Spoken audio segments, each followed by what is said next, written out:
Plusers, fellow Force users. It's your boy Adam Perez back once again with a brand new episode review for Light and Life as we're set to go ahead and get into our Star Wars The Acolyte live weekly reviews for you guys. Starting off fresh today on episodes 1 and 2, we're going to be go ahead and giving you guys our thoughts and our breakdown in regards to this particular week's 2 episodes. But it's not just myself coming to you. We got ourselves a great Star Wars gang here, ladies and gentlemen. Introducing good old Stuart Branscombe from Hero Report with us as always. And of course, one of our favorite contributors around here, Will Polk from Scene and Nerd. Good to see you guys. What's going on, my fellow Jedi Masters? Hello. What's on? What's going on, man? What's How you up? doing, Will? I feel like I haven't seen you in forever, man. Oh, I know. We've talked some on social, but it's good to be streaming with you guys tonight. So thank you for having me on. Of course, we'll be also covering the show on our podcast, Scene and Nerd. Our review will drop this Friday, but we're recording Nice. tomorrow. But yeah, but enjoy the opportunity to talk with you guys about it, and look forward to hearing your thoughts. Yeah, absolutely, man. I'm looking forward to hearing your episode 2 for Scene and Nerd, most definitely. Stuart, what's going on, man? I see you shaved the beard, man. We were Yeah. loving it this past weekend. Yeah, man. I was getting really attached to the goatee, but unfortunately, like when I was shaving it, when I was trimming it, I accidentally shaved too deeply on one side, so it just wasn't even. So I had to like get rid of the whole thing. So I do plan on growing it back though. Eventually, it'll come back soon. I feel you, man. Maybe your hair grows like me and it'll just like sprout overnight. Oh If you're yeah. lucky. If No, you're I give it lucky. like maybe. I think it usually takes like a month before before I get like a full beard.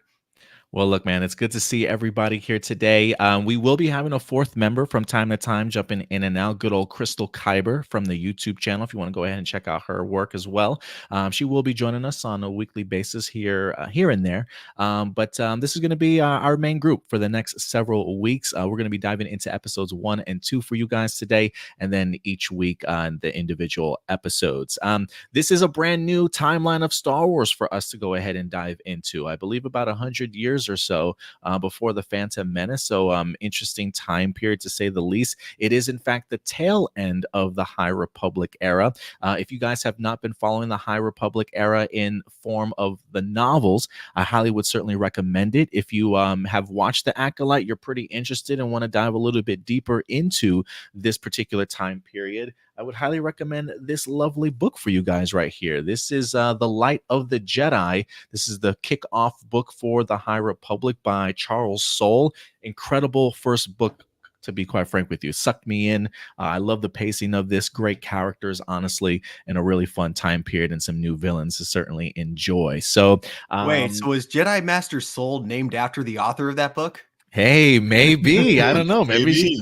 Maybe Leslie Headland took some influence from that for all we know.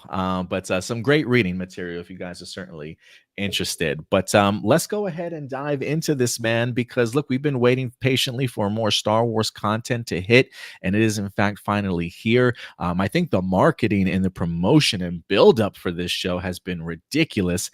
I don't know exactly how much they spent on marketing, but I feel like I've been seeing trailers, featurettes, behind the scenes interviews. They really have been pushing this, and hopefully people have been enjoying it so far. Remember, guys, at the end of the day, these are just our A+ opinions. We always want to know yours.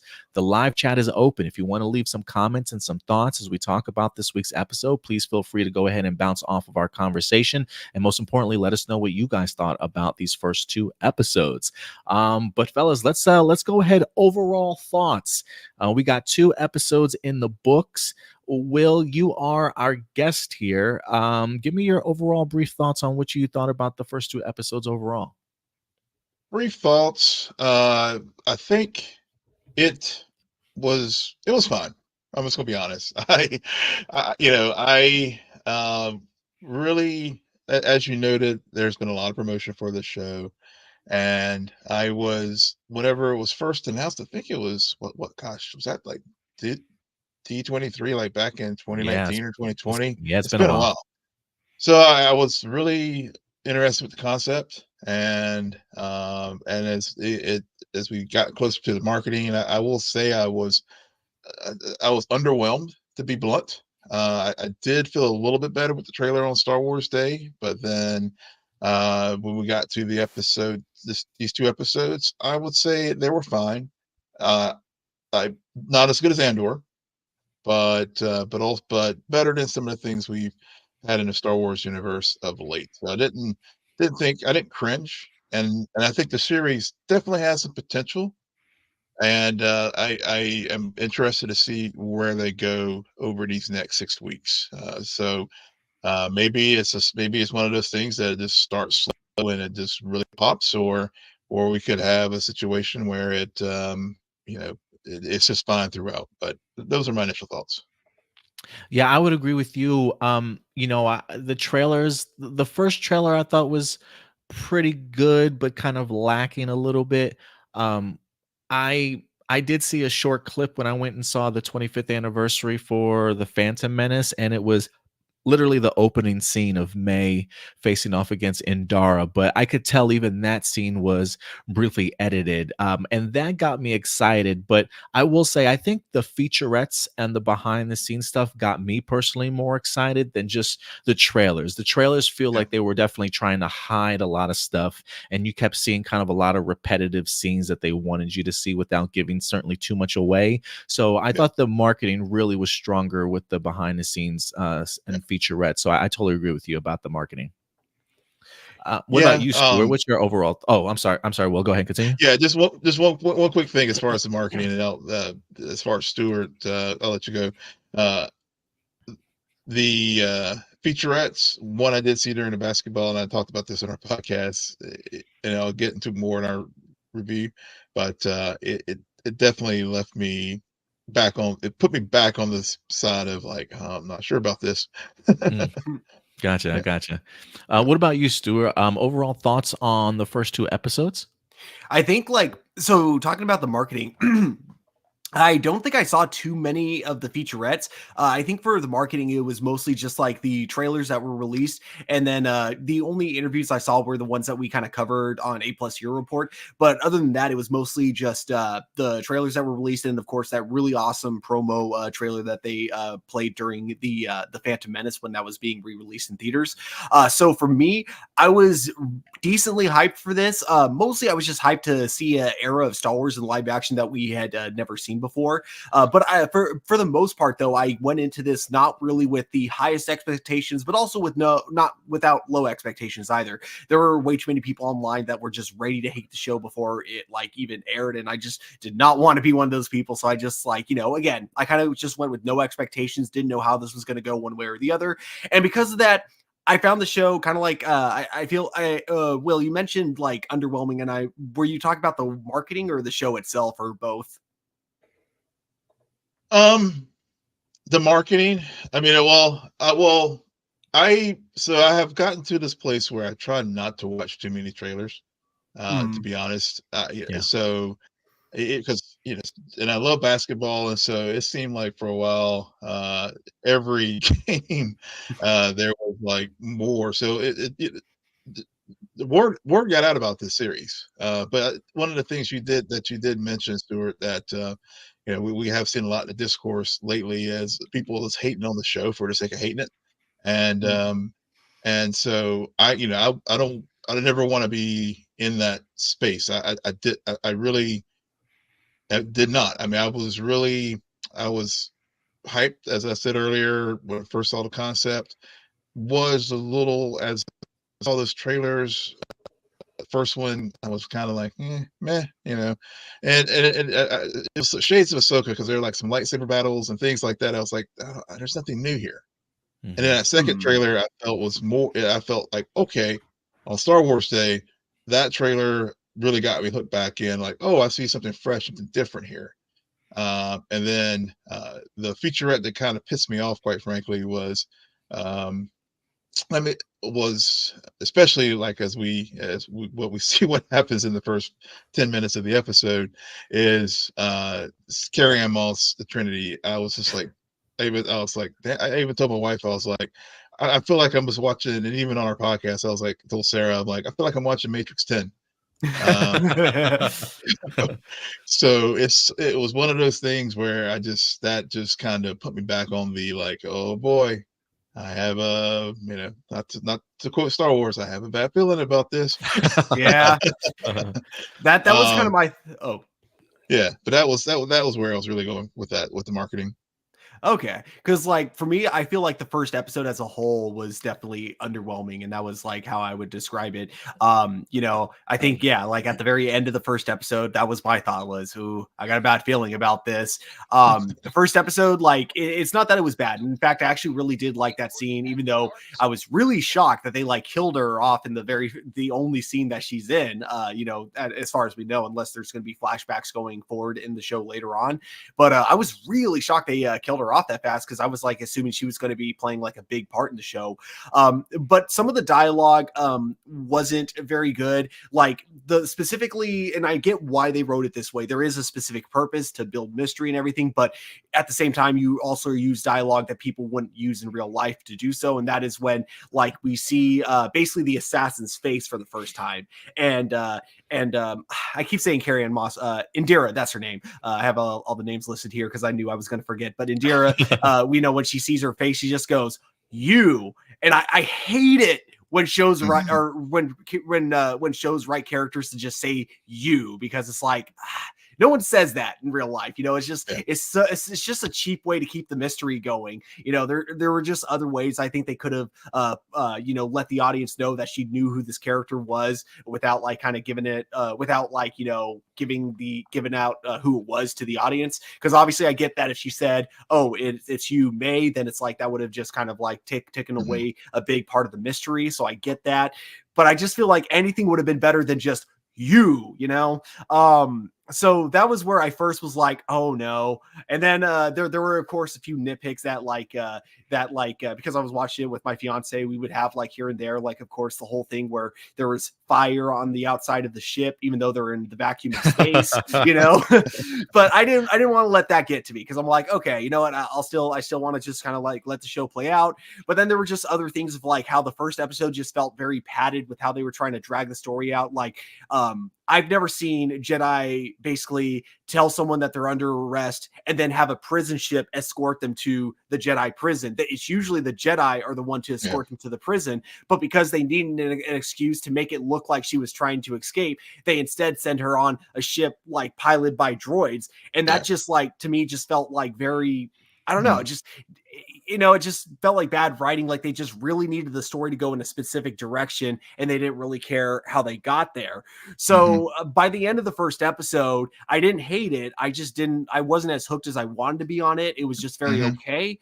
But thankfully, and this is like kind of with Andor, how I felt with Andor, like if they released the first three episodes like weekly instead of all three at the same time, I probably would have lost interest in that show immediately. And that's how I feel about this because I don't think I would have been excited for the next episode if I had to wait a week. But because I got to watch it immediately afterwards, I saw a lot of improvements in episode two. I think the mystery actually got a lot better. I think the writing got a lot more solid. Once we kind of see like what this mystery is starting to build up towards, I'm a little more intrigued now. We get to see a lot more of the Jedi, and the Jedi kind of in this give me a similar vibe, specifically with the Jedi, even though we don't see the Jedi Council per se. The way the Jedi are operating, it very much kind of reminds me of Attack of the Clones, where they seem more interested in protecting their image than they do of protecting the public. And I think that could be what actually ties into the overall mystery that we're looking into, and possibly even tie into why in Phantom Menace, they say we haven't seen like a Sith in over 500 years, even though this takes place, before that 500. This is like only 100 years before Phantom Menace. And I think it could lead to the reason why, in history says we haven't seen one in 500 years, but in here it seems like that might not be the case because you could kind of see the Jedi in this case actually covering it up, in order to again kind of protect their image the same way they did like in Attack of the Clones. So I like that aspect of it as the mystery is going on with that. I also really like Jedi Master Soul, and again, Adam and I were talking about this on Hero Report. It's amazing, like the performance this actor is able to give when he apparently doesn't speak English and he's like learning like the language like as he's filming the show. Like he's given an amazing performance. And then yeah, once we're kind of like learning a little bit more of the characters, they're starting starting to grow on me a lot more. So I think these two work a lot better as a whole, but I think Mhm. individually, if we're just looking at the first episode, very, very underwhelming. But I think the second one really helps lift it up. I will agree with you, Stu, in the sense that I do like how they put these two episodes together. I thought it was a really smart idea on their part. Like for me, when I after I watched the first episode, I was really curious to dive into the second episode after the first. And so for me, I think it carried some pretty good momentum into the second episode. The idea of it kind of had they just done the one episode per week sort of thing, which they eventually will after they drop these first two episodes. But I do think that this show benefited at least from grouping these two particular episodes together to go ahead and get us started with this journey and this mystery. For me, it is the complete opposite in the sense, Stuart, that for me, I was a bigger fan of the first episode than I was the second one. I enjoyed the series. I've enjoyed the first two episodes so far. I will say I think for me the second one is a little bit weaker than the other. Um, there are some performances in here that I'm not necessarily the biggest fan of, but I think that there are more good performances than stale ones. And it maybe it could just be also the idea that I've become such a big fan of the Master Saul and OSHA relationship. And just those two characters as a whole, that I think that they might even outweigh some of the other bad performances. Like those two alone, I think, are enough for me to really sort of pay attention. I have really enjoyed the mystery that they've put together so far.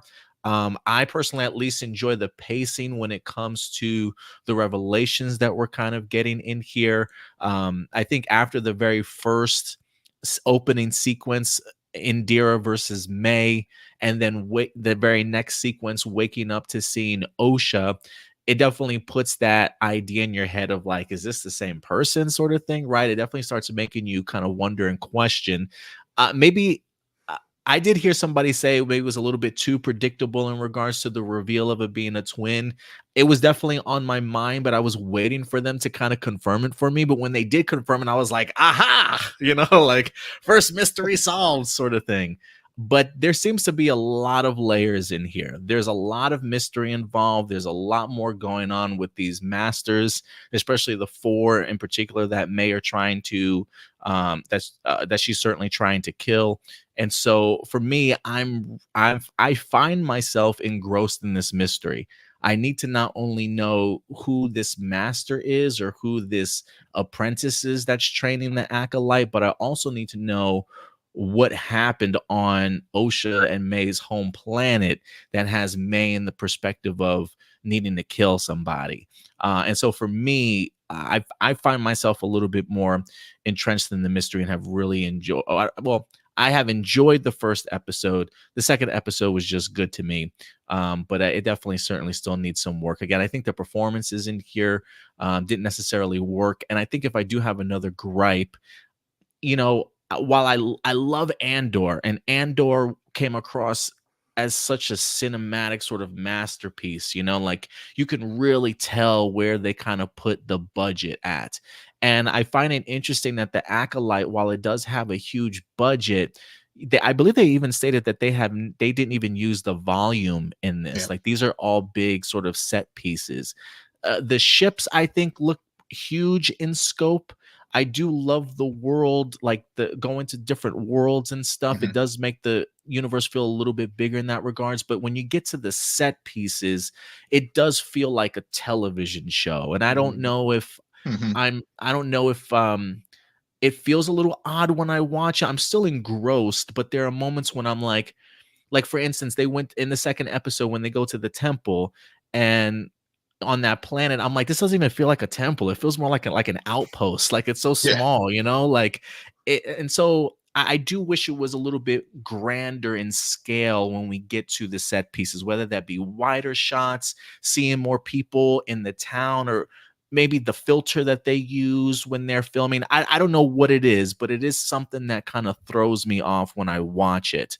I almost feel like a lot of that budget went to more marketing and maybe not so much to the set pieces, even though they say they built some pretty big ones. So those are really my two gripes. Is it feeling like a television show, and then maybe not the best performances, but I'm intrigued. I personally, overall in the 2 episodes, I enjoyed it. I do think the first episode is stronger than the second one for me personally. But I can say I don't think it's a bad show at all. Like, people Yeah. that are Mhm. trashing the show, I Yeah. clearly have not watched the show. Clearly they have not watched the show, because there's a lot more good in this show than there certainly is bad. And this is just the tip of the iceberg. And I would agree, I think, with something what you said, Will, in the sense that this can either just stay where it's at, or it can continue to build. And there's a part of me that wants to believe, just with the revelations that we've gotten and opening some of the boxes of mystery, there's got to be more here to it also. So I'm here for the ride, man. I'm here for the ride. Yeah, yeah. I there are several. You guys had a lot of thoughts, and I share many of them. You know, to one of the stewards' points about some of the writing is that the mystery to me. I mean, they were pretty clear in some of the promotional materials. When you look at the one, I think the last key art had Osha, and May Yeah, right behind you. on, yeah, Uh-huh. on there. So, so for me, I was like, whenever things happen, especially when Osha like woke up on the ship, with the, multiple times, uh, you know, it was, they telegraphed it. I mean, it was either going to be a twin or Mhm. split personality. So, Mm. so for me, it was like, which path are they going to go down? And so I was cool either way, to be honest. I'm Yeah, glad you picked that up, because it didn't even fathom on me, honestly. I was just thinking to eh, myself, yeah, she's clearly the killer. But I'm yeah, glad you were able to figure that out, though.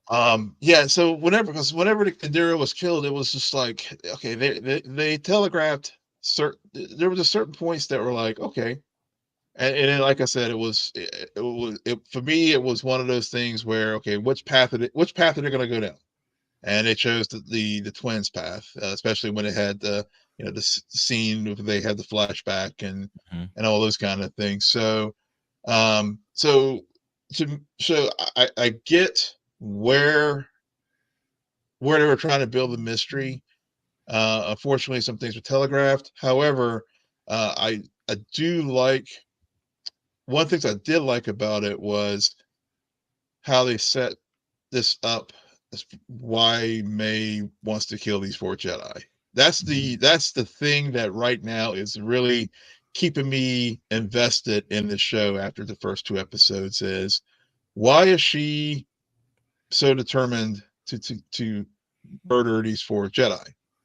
Because some of the other pieces, quite frankly, like with the ship, and like Story made a great point with the droid. I mean, that was just like, come on, plot convenience. I mean, there's just so many Yeah. plot conveniences in set pieces in the show that I think again that really goes to my feeling like, oh, it's fine. So that's so I guess again, since the show was greenlit several years ago, it's sort of like it's sort of like the mid, we've had a lot of great television over the last 2 years. And I think storytelling, we as audience members want more, and Andor shows this, want more complex story. Mhm. Um, so, so, I think what made Andor work was, for some in the fandom is it was grown up storytelling. I think where this one goes back to that sort of I can see where they're going to go more in the Mandalorian season 1 type of storytelling, where it's the week adventures. It's got some depth, but it's not super deep, and it's going to they're going to be whereas Mando had a lot of side quests to like fill space. One of the things I did like about this series is we're getting right to it. We're not going to mess Mhm. around with any side quests or anything like that. We got a murder mystery. We Yeah, got it's a killing. focused. Yeah, it's very It's focused. focused, and so those were some of the things I did like about it. Yeah, Um, it kind of feels like it's an in between for me. I feel like if I had to compare two shows and where I find it kind of in the middle, definitely like Andor on one side and maybe Ahsoka on the other. And I feel like it maybe fits right in between there. Like when I think of Ahsoka, I think like it's a show that's very much an animated kind of come to life that's still mhm. relying on kid friendly Yeah, dialogue, but it's also not as heavy handed as that of something like Andor. And so I yeah, think there is like a little bit of a meeting of the two in between there for something like the Acolyte. yeah, Yeah. yeah. I completely agree. And Adam, one of the things you mentioned is the world building. That was one of the things that I did like as well. Just finally, we're no more damn sand. Right? Right? Like, please, uh, I'm tired of these yeah, sand planets, yeah, man. yeah. The practical effect. Anyone who's ever listened to our podcast knows that we're really, really, really big on practical effects and having those and the set pieces. You know, you can definitely tell when something's been shot in a volume versus this show and Andor, and that really was something that stood out to me as far as the editing and the set pieces in that they are on they're on either they're on a soundstage proper or they're on location. I want to say didn't they film like Portugal I think they did or have some, yeah, they definitely did yeah, some on site and in on site. studio for sure. Yeah, so so that came out very clear, but I also agree that there were some pieces where we are on a TV show, even though there was Yeah.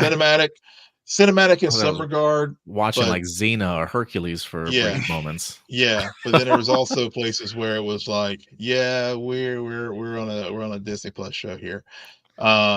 Yeah, I But will say I know you guys talk about the transport as sort of like a fix it all of moving the plot to the direction that you want. But to connect it to your talk about the set design, I really enjoyed the design of the ship. And not only yeah, that, too, Yeah. but yeah, the fact that we are in the tail end of the High Republic, there is something cool about there is something cool to me about seeing the idea of droids, like the soldier mm, droids or the guards or something like that, kind of controlling the ship and whatnot, and just the designs that they kind of come up with. It feels outdated, like an outdated way of transporting people.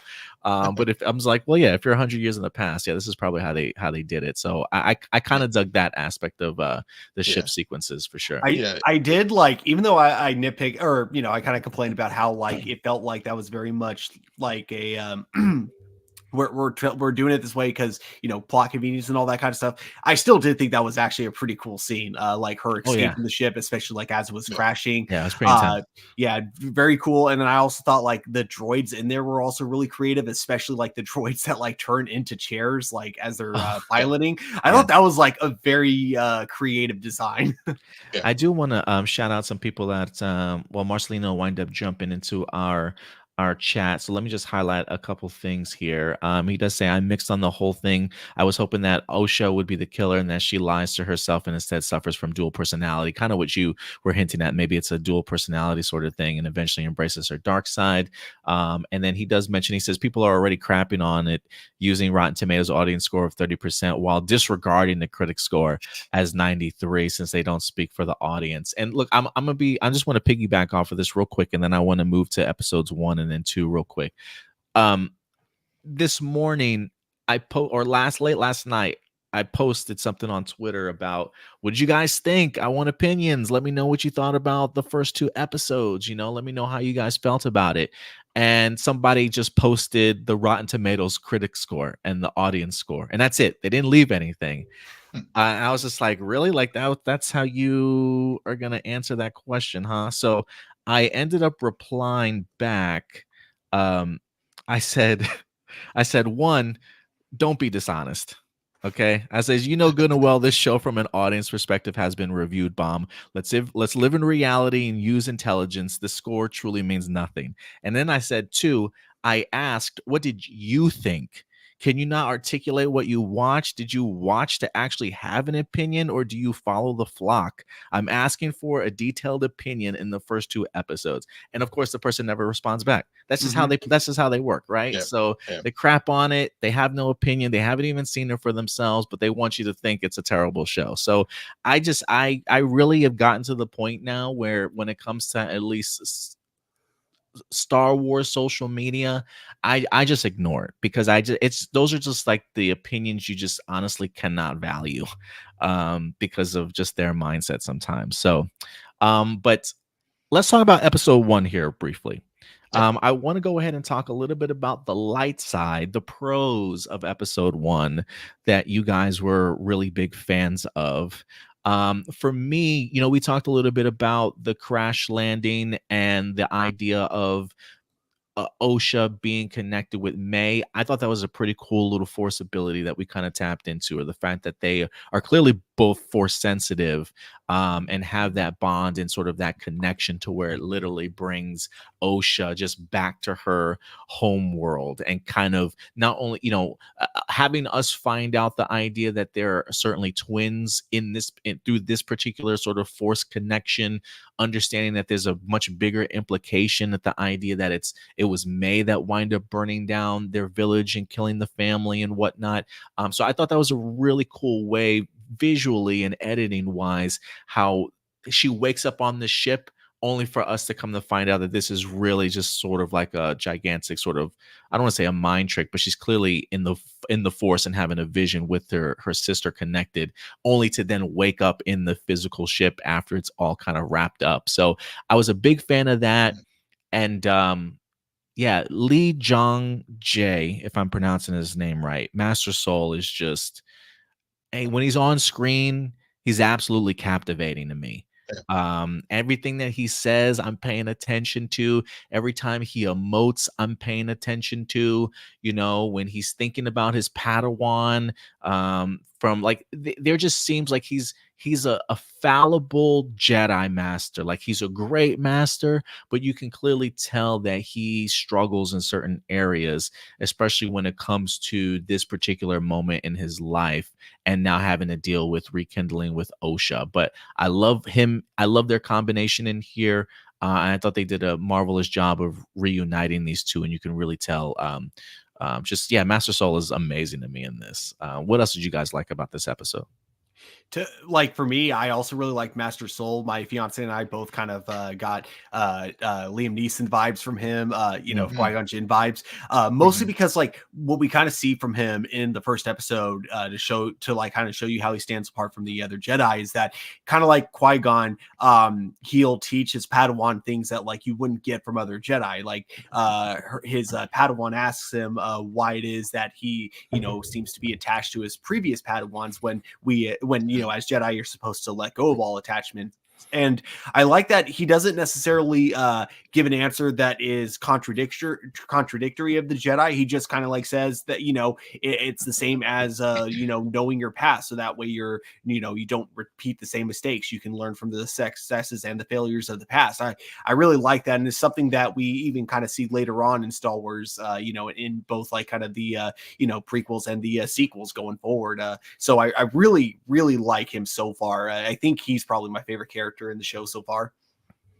Yeah, I agree with he's definitely one of my favorites. Amanda Stenberg, as far as the work that she's been doing, she's also very one of the bright spots. I hadn't really seen her work before Right. this show, Mhm. so I'm new to her, but I really thought that she playing the twins really sold it very, very well, and made Agree. some both Leslie Headland. I think she directed both these 2 episodes. I think directed her well and got the best good performances out of her. And I think some of the acting choices that she made also added added to the believability as far as what was going on with the twins. And some other things that I really like too is just, even though this is set 100 years before Phantom Menace, I did like how it really, it's a prequel to a prequel, and really got to showing why certain things happen in the prequel trilogy. Mhm. From the politics, the Master Saul was like, you know, giving our enemies something to work with here. I mean, so there's the political aspects of it. Stuart, you mentioned the Qui-Gon, and I thought the same thing as well. But there definitely is some things as far as the Jedi dogma that he was already kind of questioning that those things. So at least with episode one, those were the things that really stood out to me. And Yeah. it just just yeah, those were really the two. Yeah, I'm going to jump on the Amanda Stanberg stuff. I even put in my notes in big quotations. I think she was incredible in these two episodes. I mean, Mm. the idea that they really put her to work and she had to do two dual roles, like that's a heavy lifting to be, one of the if not the head lead of a television show. You know what I mean? So big props to her. I actually thought the opening crawl, how they utilized that Yeah. was Oh yeah. interesting. Not so Mhm. much a crawl, but just and then the pan down onto the planet. I really, really enjoyed how they pulled that one off. I appreciated the dialogue for the most part. I even really love the Jedi outfits in here. The fact Yes. that we went, especially when we first meet Yord and his Padawan on the ship, and he's coming out with a white cloak and the lighter tones. But then when they're on planet, they got the more sandy, sort of tan brownish sort of stuff. So I thought the designs for the costumes in here were pretty good. And you did mention the idea, Will, and both of you guys did, about like the political sort of implications. You know, one of the things that I put in my notes was secrets, secrets, secrets. Telltale signs that during this time period, they're not necessarily your dad's Jedi, right? Like they're not necessarily the same Jedi. I saw somebody complaining online about like, oh, a Jedi wouldn't just, you know, go into somebody's mind like that immediately. Because when Yord gets onto the ship and he wants to find out where Osha's at, he's right in the Moidian's head trying to just get Mhm. the information out, Yeah. without even permission or anything like that. And there is a level of like the Jedi at a place where they feel like I don't know if it's like an air of invincibility that they have, or there's I don't know what the word is that I'm looking for, Well, but it just they're peak Jedi at this point. I mean, this is like this is when they're at their like prime power as far as in the galaxy, as far as being a protectors and and guardians. I put, just from the idea of Vanestra wanting to keep things hidden on the Mhm. DL, Master Soul not being upfront about Osha's sister, right? Like the idea that Osha has a sister is not even in the archives, it's not even her Mhm. files, right? Mhm. Like these are secrets that they're literally keeping to themselves. And it does paint a bigger picture of one, this could easily have helped led to the demise of where we see them in the prequels to me. And then just the idea of just seeing how when it comes to the Jedi, they're so comfortable in their roles, almost like they can get away with anything. And when you have certain moments like that, I also love the music in here, how the music changes to a sense of like, as a viewer, I'm watching it and I'm thinking to myself, like, I don't know if is he allowed to do that? Like, I don't know if he's supposed to do that in regards to just violating people's minds and going inside and getting what he wants to. But it almost feels like there's this air of invincibility that this hubris that the Jedi sort of carry around with them a little bit, that makes them feel like, yeah, we can pretty much kind of do anything. And it doesn't feel like it's flagrant, but it just feels like you said, they're at the height of their power at this point. But I think it's something that certainly weakens them also. Yeah, I yeah. also think that like a lot of people will say like, oh, a Jedi would never do that. A Jedi never should do that. And it's like, I think what people are like kind of confusing is what a Jedi should and shouldn't do. And they're confusing this with what Jedi would and wouldn't do. And the thing is, like, yes, there are some things that a Jedi shouldn't do. And I totally agree with that. But if you watch the Clone Wars, you realize that like Jedi operate very differently, like all of them do. I had to look up the name because I totally forgot, but Quinlan Voss is like the prime example of this during Yeah. the Clone Wars. He was reckless. He was not like, he did not fight like most other Jedi. He was, definitely the kind of guy that if you needed information, he would dig right into someone's mind without, like that would probably be his prime instinct. You get Good. Jedi like Yeah. that in the Clone Wars. Yeah. So Yeah. So it's like, I wouldn't say, when you have Jedi that'll like kind of cross the line they shouldn't cross, I don't agree that that goes against George Lucas's vision, because George Lucas was there during the Clone Wars. He helped write that Help. show. He was the person they had to go to get all of them approved, and he approved those type of Jedi. So this Yeah. doesn't, like, to me, go against George Lucas's vision. Well, I mean, even further back, I mean, I just watched the Empire and Return of the Jedi over the weekend, and Obi-Wan. I mean, we got from the OG trilogy secrets. I mean, from episode 4, the big, like, did not, fudge what really happened to Anakin. So, Yeah. so I mean, it's baked Yeah. in. This is baked into the DNA of Star Wars and the Yeah. Jedi. I mean, it's Yeah. not anything It's not new anything new. Yeah. that because Disney acquired it, they're doing this. George from day one, like, and then of course when Obi-Wan was like, so when he tells Luke, well, what I said was true from a certain point of view. I mean, Yeah. it's there. It's So there. yeah, so you both make great points about the secrets. I mean, that's always been, and whether it's in Star Wars universe or in real life, whenever when you're not truthful and keep secrets, bad stuff Bad thing happens. happens. So Yeah, absolutely, yeah, absolutely. And I always make it a point too. It's like, this is 100 years in the past too. Like yeah, the codes don't necessarily hold up like they used to. They can certainly change over time. I made the comparison of like math. We don't do math like the same way that we did 20 years ago. Like, so like little things like that can certainly change in regards to especially how maybe Jedi kind of view their particular place in the galaxy also. So from the light side, there's always a dark side. Some of the dark side moments, cons from episode 1. Mhm. uh, Okay, so this is a nitpick. This isn't like a complaint, especially because we still haven't like gotten a full look, or we still don't even know who it is that May is currently working for. But I gotta say, like, going back to kind of feeling underwhelmed, just the look so far of what we got with our, master, or the, mastermind behind this whole thing, kind of underwhelming. And I think it's just because to me, it looks too much just like they're playing it safe. They're going with, basically just the most generic Kylo Ren looking design. And it just isn't very creative. I was just, you yeah, look at Knights of the Old Republic, some of the really awesome like designs you get from the villains, like during that whole era. That's something I really kind of want to see in a new Star Wars show where we're exploring new Jedi and new Sith. So to me, he came off as, oh yeah, see, even Marcelino kind of yeah, puts it in the comments, just looks kind of generic to me. But again, I'm putting that as a nitpick, not a complaint, because again, we don't know anything about this person. We don't even know if he's actually a Sith. For all we know, it's just some regular guy that wears a Sith outfit to come off as intimidating, but in actuality, he's not force sensitive at all. We don't know.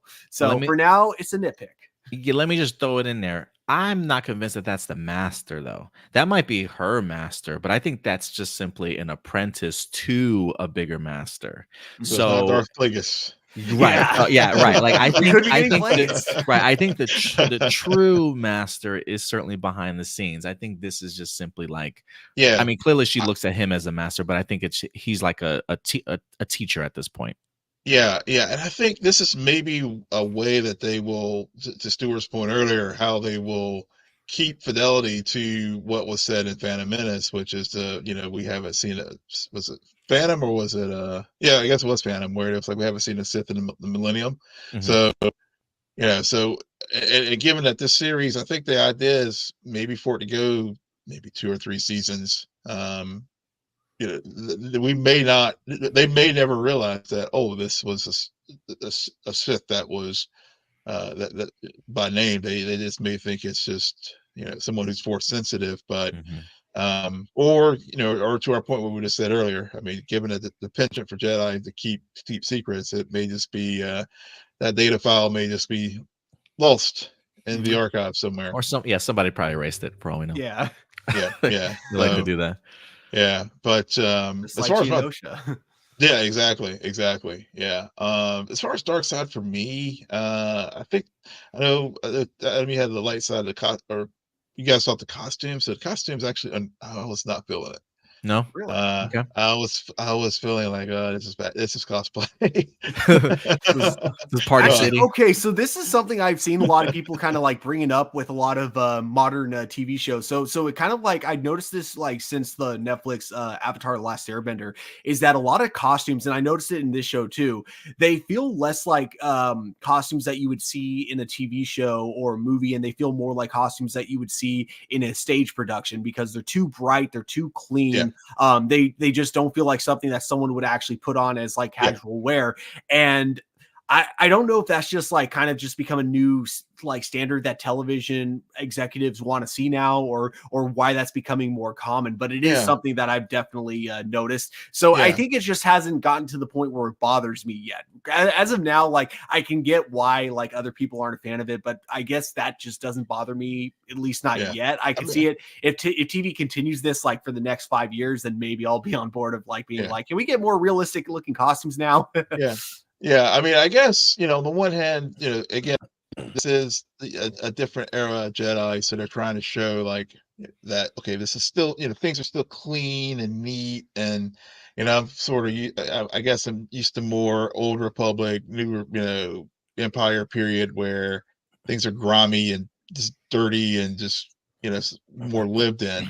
But but yeah, that maybe that was just sort of the disconnect that I was feeling. It was just too neat Mhm. and too I get clean. you. I Yeah. get you. So maybe it was more maybe cosplay was a bit harsh, but I just feel like it was kind of a disconnect that I just wasn't feeling it. Yes. That and Yep. also just Jord, I think beating Kylo Ren's record for being shirtless.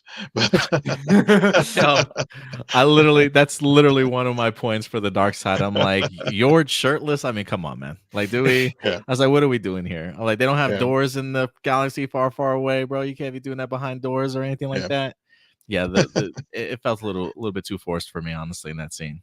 yeah. It's It's like Um, it's I'm glad yeah, I'm glad that scene didn't drag, but it's like yeah, weird that both Last Jedi and this have that like moment of like someone intrudes on someone else while they're shirtless, and then they judge yeah, that person, even though they're the ones that kind of intruded yeah, on them. So it's like yeah. I don't know Gratuitous, why that's yeah, I don't want that to become a common trope in Star Wars. yeah. Gratuitous skin, whether it's male or female, it's just come on. yeah. At least just give a context. And Yeah. I will say if there is one other con that I had outside of the shirtless scene from Yord, I was really excited to see Vernestra Rowe in here. Mm, But Rebecca Henderson as Vernestra Rowe, I am not a fan of her performance. I don't know how I expected Vernestra Rowe to be as a character. I'm familiar with her from the books, but at the time frame where she's at in the book, she's like 17 or 16 or something like that. She's super young. But clearly now, 100 years later, she's certainly a master. So clearly she's been a little bit hardened over the years. But just from a performance wise, I just didn't care for what Rebecca Henderson was um what she was bringing. Like, I'm yeah, sure she's an accomplished actress. I'm sure she's been in a lot of stuff, but I just wasn't feeling her in the role. And I'm not one of those people that normally says, "Oh, I think she just got this role because she knows this person or she's in a relationship." But this feels like one of those roles. Like for some reason for me, like I feel like casting wise, there probably could have been so many other choices, and yet Rebecca Henderson was certainly given this particular role. So because I think she's married or something like that to Leslie Headland, if I'm not mistaken. So, but it just fell flat for me. Outside of being frustrated with her because of some of the choices that she made, yeah, performance wise, it was just really stale to me. And so I wish they had yeah, cast somebody else. It yeah. is I weird. don't. I did okay, so I'm not super I haven't like read any of the High Republic books yet. So I didn't know she was actually from the previous High Republic books, but if she's like a known character, it's weird to me that they would have her kind of be the I don't want to say like full like kind of antagonist, but like they would have her be like somewhat of an obstacle to Master Soul, like basically constantly being the character that he would butt heads with, when this is a character that apparently people connected with in the novels. That's, to me, that's actually kind of a really bizarre choice to do that. Well, I mean, like I said, she's only like 15, 16, maybe 17 at the most in these books, right? And since this is the tail tail end. She's got to be over 100 years old right now. She's got to be like in her, so I'm sure she's probably been through some that, that's Yeah, made it her this just type of person also. I would agree. I felt that that character, she felt flat Hmm. for her performance. Just Yeah, performance wise, yeah. yeah, it was very flat. It didn't because I, I I knew that there were some characters that they did bring from the books, and I was watching it with someone, and they were like, "Oh yeah, that's someone from the High Republic books." And I was like, "Oh, okay." But I would agree with you that I don't know if it was acting choice or direction, but it was a very flat uh, performance as far as just not leaving a good impression. Yeah, absolutely. So we'll go from episode 1 to episode 2. And let's talk about some light side moments, some pros that we were really big fans of in here. Do you want to go first, Stuart? Anybody want to go first on this one? Ooh. The first thing I do want to say that I thought this episode did a lot better than the second one, to my opinion. I really like the pacing of the Mhm. second episode. I think the entire time the every scene kind of led me to have another question, another there was just another layer to the mystery. And every time I thought I kind of knew where it was going to go, or there specifically there was one scene with the poison where I didn't know it was going to go, and I was like curious how they were going to possibly write a scene like that to make it make sense. And then we ended up getting there, and I was like, oh, okay, so this is where they're going with that. Every time, like I was constantly questioning what was going to happen, and every time I got that answer to a question, just led to a couple more questions. And I think that's how if you're doing a mystery story like they're doing here, that's how you want to do it. I bring up the poison because when we first see her trying to assassinate this Jedi, it's basically a guy who's like super impenetrable, and I was kind of like, well, how are you going to how is a poison going to help with that? Because wouldn't it be impossible to get a poison through the force field if you can't even get your own hand through there? And when they answered that scene, not only was it like, oh, so that's how they do that, but now I have a question of why that worked, and I'm excited Yeah. to get that answer. Yeah, I was like, damn, what did y'all do on this planet? Like the man feels so bad he gotta kill himself. Like, damn. Yeah. Yeah. Yeah, it was pretty Yeah, brutal, man. yeah. Oh, go ahead, Will. Yeah, as far as bad light side, to me, it's the fight. That Oh uh, yeah. That was a yeah. badass fight. Whereas, yeah, I didn't get it. But a dark side for episode one was just and I think I alluded to it before. It's just the whole Matrix vibe of with Indira, but the fight, this one, because I know they teased it. I did see, I think that with one of the teasers there during the marketing leading up to this, but to see the whole thing in effect was definitely that was some great fight choreography, and it was also just cool to see Jedi. Had gotten so burnt out, quite frankly, of lightsabers, this passionless lightsaber battles, that just this felt visceral again, like that those fights that you got, in Empire and even Revenge of the Sith with Anakin and Obi-Wan, and even Obi-Wan the series, Yeah. whenever they had that battle, Yeah. that's been missing in Star Wars. So that was my definite light side for the second episode.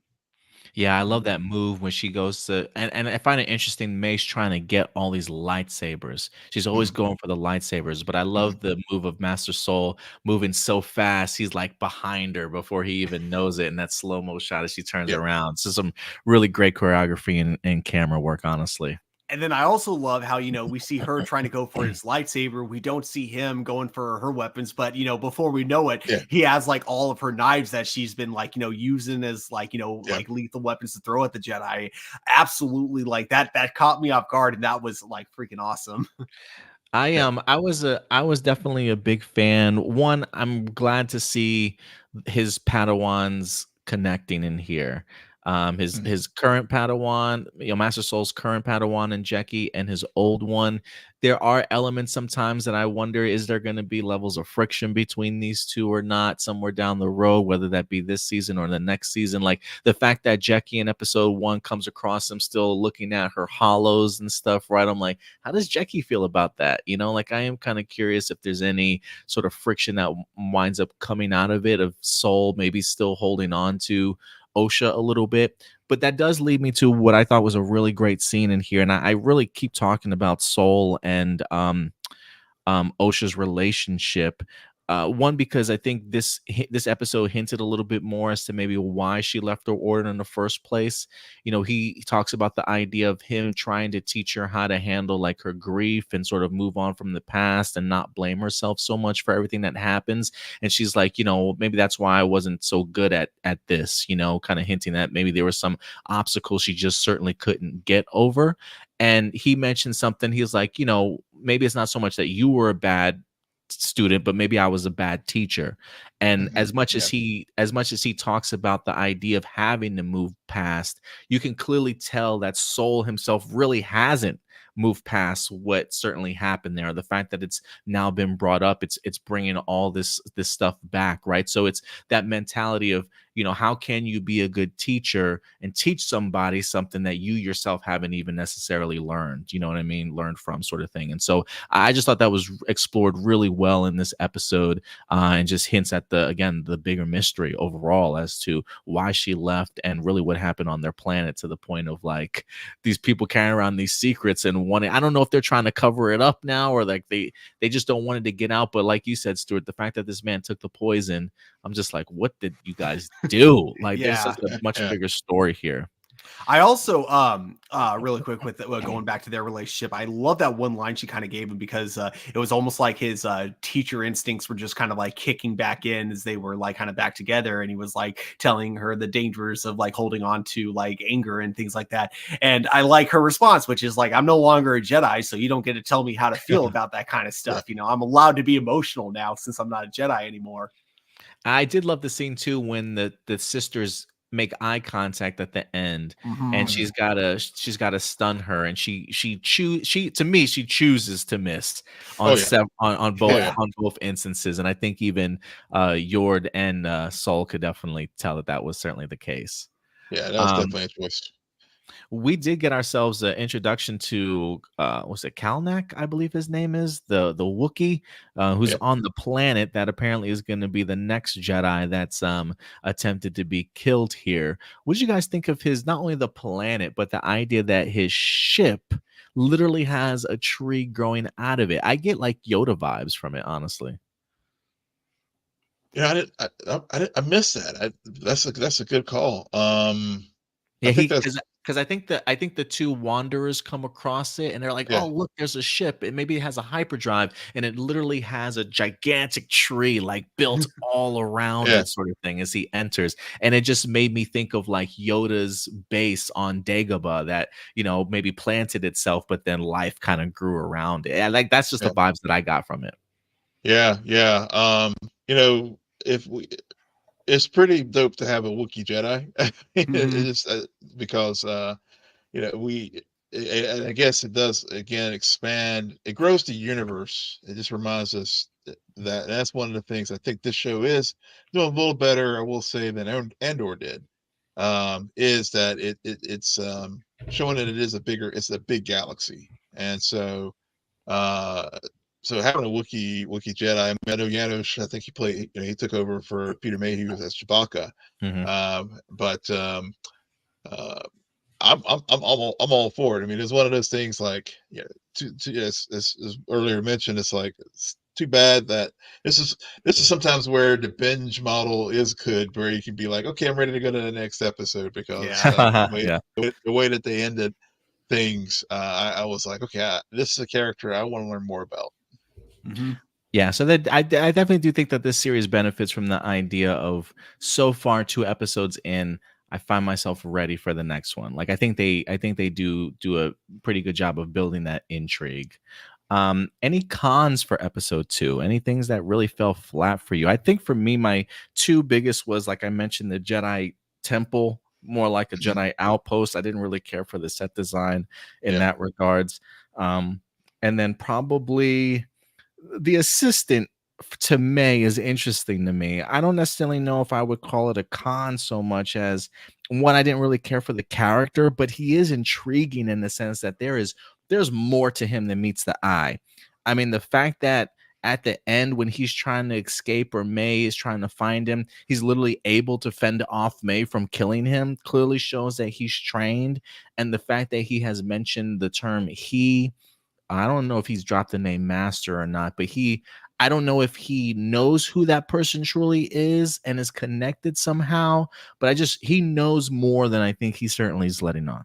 Yeah. Yeah, I got that yeah, vibe too. for sure. Same. I like that character. I like Manny Jacinto's character. Was it Cormier? I think his I think name that's his name or is. something like that. Yeah, Yeah. I think it's pronounced that way. Yeah. Yeah, yeah. I actually like that character quite a bit. I would put that one on my light side. As far as my dark side, again, it's actually another uh, physical action scene. May with Master Tobin, I think was his name. Oh, The Oh Torben, yeah. Master Torben. Yeah. Torben, Master Torben. Yeah, that just. Yeah. Yeah, all the yeah, that God I bless see her. it. She I did mean, her I thought it best was she a could cool with that. force ability though. Yeah. Yeah. I see where you're coming from, but I gotta be fair here and say that it's really hard to make a scene like that look good. To like have a scene where Yeah. it's like you're trying to punch through an invisible barrier. You want to make it known that you can't get through it, but it also apparently doesn't like push back or hurt when you like punch it. And like trying to sell that is really, really difficult, you Yeah. know? I think it's the sound helps too. Mhm. I think that the Mhm. sound work in Yeah. that scene, I think helps a little bit also. Yeah. Um, It just seemed kind of silly. I don't know. I get it. I get it. I just didn't rock with it. But Did you have a con, Stuart? Did you say your con already? If you Oh had man, one? I don't know if I had a con. Because you I liked guess this episode, right? This was a good one for yeah, you. I did really like this episode overall. I guess maybe this is a really nitpicky con. But so far with Yord and Jackie as characters, just like I'm not the biggest fan of them currently. But again, I think it's just because the show's not focusing much on them. Mhm. So again, putting that on a very nitpicky, not like an actual con. So I think with this episode, yeah, I don't think I had any cons. Yeah, I think when it comes, Yord and Jackie are just two new distinct characters that I think we have to get used to what their personality traits are like. Like for me, Yord is very much just he holds himself to high regard, is a little bit of like a jock cockiness, I think, to him a Mhm. little bit, Mhm. that I think could certainly rub people the wrong way. Jackie, I think, is the type that wants to speak her mind, but maybe has to realize when she needs to bite her tongue, sort of thing. But at the same, like, I think Jackie's pretty real, and she seems like she's rather intelligent, especially based off of the idea that Master Soul decided to go with her plan out of everybody's plan on how to take down May in this one, or at least get the information out of that guy, the assistant at the Yeah. end. So I think Jackie's going to grow on me a little bit more as the season progresses. Yeah. Let's before we wrap this up, let's grade each individual episode. Looking at the legend at the bottom, if you had to give a percentage, what grade would that come out to you for an A plus? I mean, excuse me, what grade would that come out for you guys in regards to episode 1? I think for me, I'm going to give episode 1 a C. Okay, and what percentage? Oh, a C. So was that Oh, 75, so 74, yeah, I'll give it a 73? 75. So the higher end of a C. Okay. What about you? What about you, Will? I'll give it a C plus 79. A 79. Okay. Yeah. Yeah. Man, I'm gonna be kind of gracious with this one, y'all. Because I was a big fan, with the exception really of Vernestra Rowe's performance in here. So I'm gonna be the oddball out. I'm gonna go ahead and say a B plus, but I'm gonna go the lower end. So I'm gonna go say like a 86 for me for this one.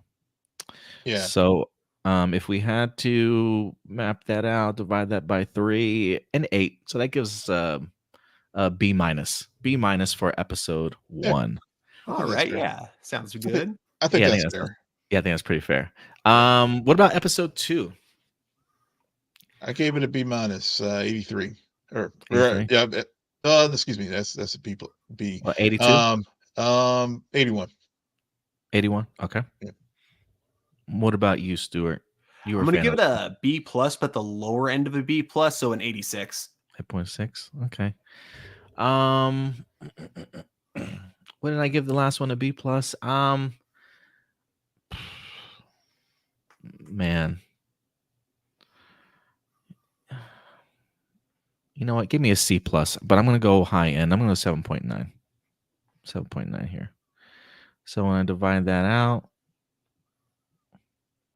8.2, another B minus. So we got two B minuses back Yeah. to back. Yeah. Okay. All right. So far the show's passing.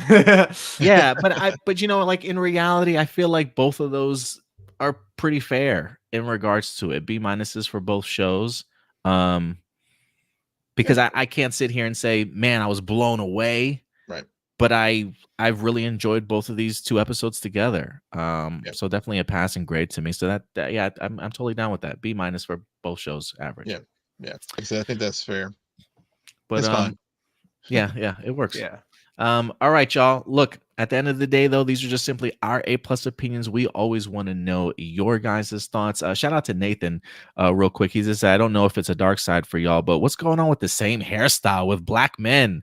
Yord, Killmonger, Eco from Arcane. Yeah, they got Miles Morales. Yeah, they got the little short dreads going, man. What's going on here, y'all? And see the Nerd podcast coming through. Good to see you guys here, man. Appreciate it. But yeah, guys. Will, if people want to find you on social media, man, where can they find you?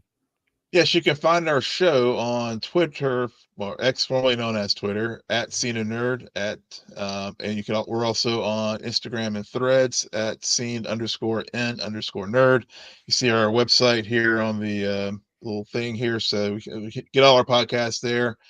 Follow us on YouTube as well, and you can follow me at Will M Polk, WILLMPOLK, and as I noted, we'll be dropping our Acolyte review and also our review of the first 5 episodes of season 2 of The Bear. We're getting ready for that coming up here at the end of June for on this upcoming Friday. Excellent, man. Yeah, so everybody go ahead and follow Will and Scene and Nerd when you get the chance. Stuart, if people want to follow you on social media, where can they find you, sir? You guys can find me at TurboStew01 over on Instagram. And just so you guys know, we will be doing this for you guys live every Wednesday, 10 p.m. Central Time. You know, we had 2 episodes to go ahead and dive into, so the episodes probably won't be this long going forward, but we definitely wanted to go ahead and dive into it deep to go ahead and get this started. But every Wednesday live at 10 p.m. Central Time, certainly join us back here next week. And we should still have Crystal Kyber with us as well for another fantastic perspective. If you want to follow us on social media, right here at A Plus Opinions, active everywhere on social media. Check us out mostly on our YouTube channel if you haven't subscribed. Also, our Facebook page. We post all news, articles, information, posters, trailers all throughout the week to keep you guys up to date. We also have a Discord forum community. There's a link in the description box below. Follow us on TikTok at Hero Report. And yeah, A Plus Opinions everywhere else. But until next week, guys, that's going to do it for us. So do us a big favor. As always, take care of yourselves, take care of each other, and keep it A Plus. May the force be with you. We'll talk to you later. Bye.